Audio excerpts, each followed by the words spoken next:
Assalamu alaikum warahmatullahi wabarakatuh. This is Umar Kamal with my YouTube channel and part 3 of the entrepreneurship and startup.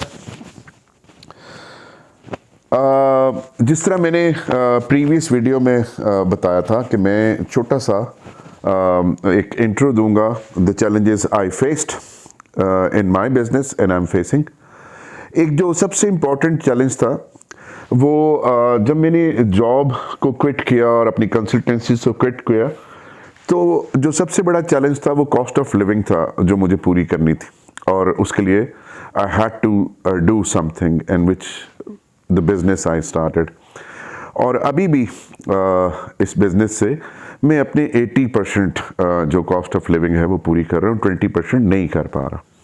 But इंशाल्लाह I am very much hopeful कि अब लोग मेरी तस्वीरें खींचने की बजाय फेसबुक पे और इंटरनेट के ऊपर, सोशल मीडिया के ऊपर मुझे अप्रिसिएशन मैसेजेस करने की बजाय और थम्स अप करने के बजाय आके मेरी बिरयानी ख़रीदेंगे, तो मुझे उम्मीद है कि मेरा बिज़नेस अच्छा हो जाएगा।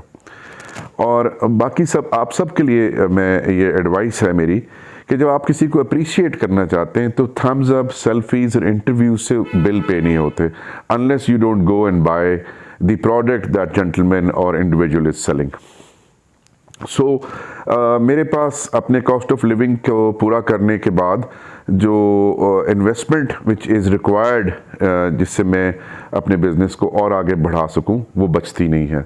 सो उसका एक ही तरीका है कि ज़्यादा सेल्स होनी शुरू हो जाएंगी तो मेरी कॉस्ट ऑफ लिविंग पूरी हो जाएगी और मेरे पास सरप्लस अमाउंट अवेलेबल होगी जिससे मैं अपने बिज़नेस में इन्वेस्टमेंट कर सकूंगा और उसको आगे लेके जा सकूंगा। शायद लोगों को ख्याल आ जाए। Coming back to the entrepreneurship and startup, जिस तरह मैंने अर्ज़ किया था कि 3 मेजर चीज़ें हैं, फूड है, फैब्रिक क्लोथिंग है, हेल्थ मेडिसिन है। ये 3 चीज़ें क्योंकि बेसिक ह्यूमन नेसेसिटी हैं और जब तक ह्यूमैनिटी कायम है इन 3 चीज़ों के अंदर आप अपनी लक जो है वो कर सकते हैं, बिज़नेस स्टार्ट कर सकते हैं। इससे जुड़ा हुआ कोई भी स्टार्टअप आइडिया जो है वो आपको आगे सक्सेसफुल फाइनेंशियल सेल्फ सस्टेनेबिलिटी की तरफ लेके जा सकता है। और चौथे नंबर पे था सर्विसेज। अभी पिछले 10 सालों के अंदर in the last previous 10 years me and all of you must have heard and know about some new professions which have emerged, जिनकी बहुत सारी यूनिवर्सिटीज़ जो हैं एजुकेशन भी अब प्रोवाइड कर रही हैं, जिसमें सबसे बड़े जो 2 सेक्टर्स खुल के आए हैं सामने। एक तो इवेंट मैनेजमेंट का सेगमेंट है जो पहले नहीं हुआ करता था और अब है, और अब छोटे इवेंट से लेके फैमिली इवेंट से लेके बड़े इवेंट्स, कॉर्पोरेट इवेंट्स तक there are companies who manage these events. Wedding है, बर्थडेज हैं, एनिवर्सरीज हैं, इवन मैंने बड़े लोगों के फ्यूनरल्स के ऊपर भी इवेंट मैनेजमेंट कंपनीज को अरेंजमेंट्स करते हुए देखा, पाकिस्तान में भी और पाकिस्तान से बाहर भी। इसके अलावा जो बहुत ज़्यादा बड़े बहुत मैसिव लेवल के ऊपर जो इमर्ज हुई है एक नई इंडस्ट्री और एक नया segment, please excuse me for my cough and it's due to the smoking. खैर, वो है इलेक्ट्रॉनिक मीडिया, मैस कम्युनिकेशन, जो सिर्फ पहले मैस कम्युनिकेशन में जर्नलिज्म हुआ करता था। अब तो मीडिया स्टडीज़ बेशुमार उसके सेगमेंट्स आ चुके हैं और बहुत सारी यूनिवर्सिटीज़ इसकी proper degree programme and certification and diploma कर रही हैं, बहुत सारे इंस्टीट्यूट्स भी कर। अब बहुत सारे ऐसे एक और सेगमेंट है जिसकी फ़िलहाल हमारे मुल्क में तो अभी कोई यूनिवर्सिटी उसकी तालीम दे नहीं रही, जिसके साथ मैं प्रीवियसली जुड़ा हुआ था। फॉरेन यूनिवर्सिटीज़ के अंदर इसकी तालीम है and it's very unfortunate for Pakistan के इसकी भी तालीम नहीं दी जा रही। मैंने बड़ी कोशिश की, बहुत सारी यूनिवर्सिटीज़ को अप्रोच भी किया, उनको रिक्वेस्ट भी की, उनको बताया भी कि मैंने ये कर लिया है, लेकिन शायद मेरा नाम उमर कमाल है, मैं कोई गोरा होता या मेरा नाम कुछ और होता तो शायद मुझे अपॉर्चुनिटी मिल जाती। खैर, अल्लाह करे कि यूनिवर्सिटीज़ को ख्याल आ जाए। मुझे ना रखें भाई, किसी को भी रख लें, बट ये काम करें। और वो सेगमेंट है फंड रेजिंग का, रिसोर्स मोबिलाइजेशन की, रिसोर्स डेवलपमेंट का। लकीली पाकिस्तान के अंदर देर आर एस्टिमेटेडली, मेरी रिसर्च के मुताबिक, हो सकता है ये फिगर थोड़ा प्लस माइनस हो, बट बहुत ज़्यादा नहीं, प्लस माइनस होगा, 3 to 4 मिलियन लोग एम्प्लॉयमेंट कर रहे हैं। मुख्तलिफ यूनिवर्सिटीज़ के, मुख्तलिफ चैरिटीज़ के साथ, मुख्तलिफ NGOs के साथ, मुख्तलिफ एसोसिएशंस के साथ लोग जुड़े हुए हैं और फंड रेजिंग कर रहे हैं। और मैं आपको लिख के देने के लिए तैयार हूँ कि उनमें से कोई एक भी फंड रेजिंग क्वालिफाइड नहीं होगा, क्योंकि इसकी पढ़ाई कराई ही नहीं जा रही किसी यूनिवर्सिटी में। कोई डिग्री प्रोग्राम नहीं है, कोई डिप्लोमा प्रोग्राम नहीं है, कोई सर्टिफिकेशन नहीं है। जो लोग नौकरी कर रहे हैं फंड रेजिंग डिपार्टमेंट के अंदर, वो MBA फाइनेंस या MBA मार्केटिंग और MBAs हैं या MPhil हैं या कुछ इंजीनियर्स हैं जो सेल्स एंड मार्केटिंग का एक्सपीरियंस रखते हैं, बिकॉज फंड रेजिंग के अंदर ये चीज़ें चलती हैं, फिट इन हो जाती हैं। But yet again, nobody is an expert because qualification ही नहीं है। अल्लाह करे कि आने वाले दिनों में शुरू हो जाए। फूड को मैं पकड़ना चाहूँगा स्टार्टअप के लिए और एंटरप्रेन्योरशिप के लिए। फिर मैं फैब्रिक पे जाऊँगा, फिर मैं हेल्थ पे जाऊँगा और फिर मैं सर्विस डिलीवरी पे आऊँगा। फूड को ही हम कवर कर लें इस पार्ट में, और मेरा ख्याल है अगला पार्ट भी जो है, पार्ट 4, वो भी फूड के ऊपर ही रहेगा। क्योंकि मैं आपको गारंटी देता हूँ कि आप कागज़ पेंसिल पकड़ लें, कंप्यूटर पकड़ लें, कोई चीज़ ले लें जिस पे आप रिकॉर्ड कर सकें, आपकी मेमोरी जवाब दे जाएगी। आप इसके एवेन्यूज़ और वेंचर्स और स्टार्टअप आइडियाज़ को कंक्लूड नहीं कर सकेंगे। कहते हैं तो मैं आपको लिख के दे देता हूँ।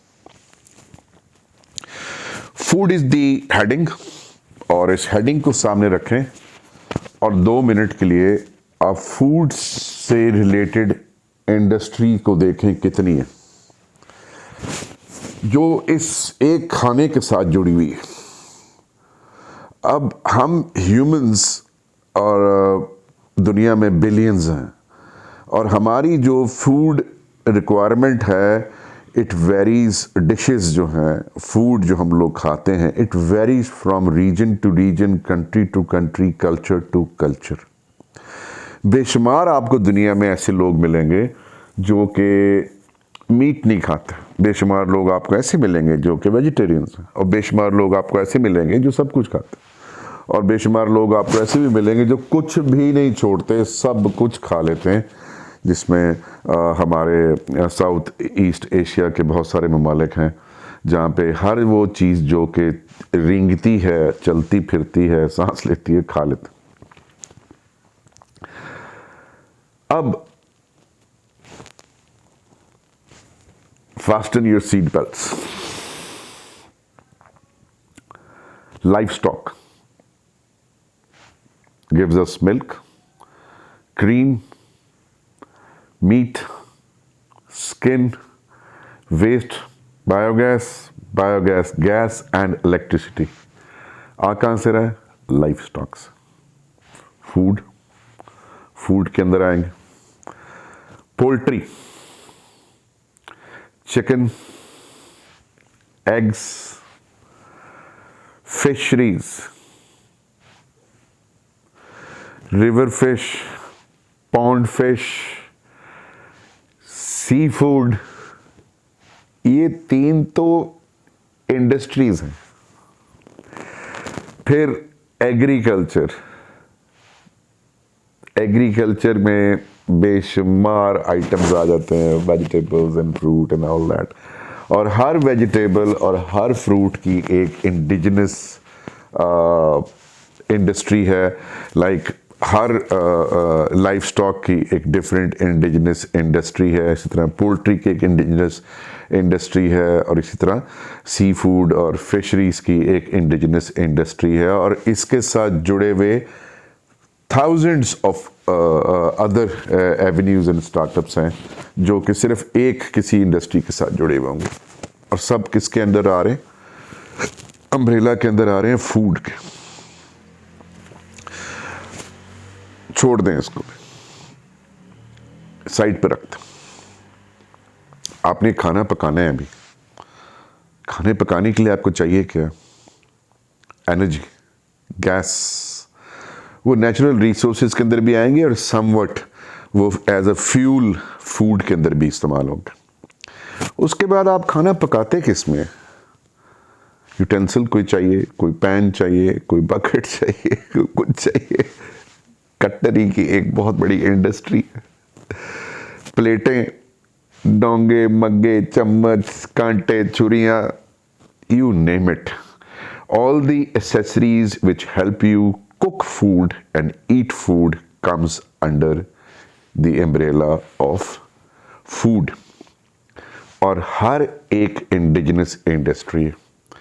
कटलरी में चले जाए, पूरी दुनिया में आपको मेटल एंड वुड, प्लास्टिक की कटलरी अवेलेबल आपको मिलेगी, डिस्पोजेबल प्लेट्स मिलेंगे, आपको सिरेमिक्स मिलेगी, आपको सिरेमिक प्लेट्स मिलेंगी, आपको मेटल प्लेट्स मिलेंगी, गोल्ड प्लेट्स मिलेंगी, सिल्वर प्लेट्स मिलेंगी, ब्रॉन्ज प्लेट मिलेंगी, पेपर प्लेट्स मिलेंगी, वुड प्लेट मिलेंगी और कटलरी आपको इसके साथ मिलेगी।